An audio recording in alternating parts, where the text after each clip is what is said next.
KUKI terrorist ki mayokta thubo matamda akanba action lokhat pinaba amadi Manipur Legislative Assembly ki speaker na KUKI MLA tarabo disqualify taunaba instruction PBU haina Union Minister RIJIJU da RPI ki National Secretary MAHESHWAR thongnauzamna taksinkhrai.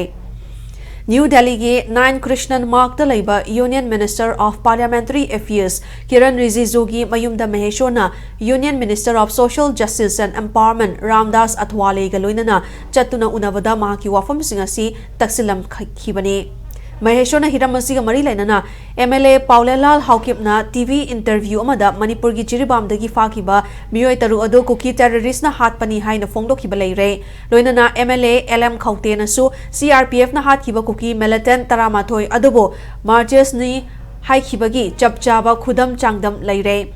Legislature na terrorism da support tawri haibigi chapchaba khudam changdam leirabanina KUKI MLA tara se disqualify tawduna akanba action lokhat piu haina Union Minister RIJIJU da taksin ki haina phongdokhi. MAHESHWAR na makhata na hojik leiriba Manipur gi issue asi angamba thakta hotna duna mari leinaba authority singi nakong yauhanba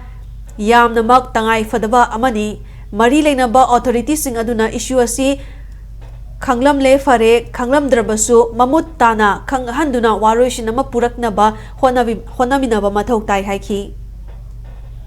Akoi site ki akoi site ki asem achumba leiribase concern debak authority duda uraga su udaba sari banatraga akoi uramte hairoga su akoi na changjala thillaga tak mathau tare aduna sida rastiti khaidok tabida amma na oigera kamjam honaraga KUKI terrorist ki mayokta bicham prasasira ibasida si mayokta changjalaga amma toina changjalaga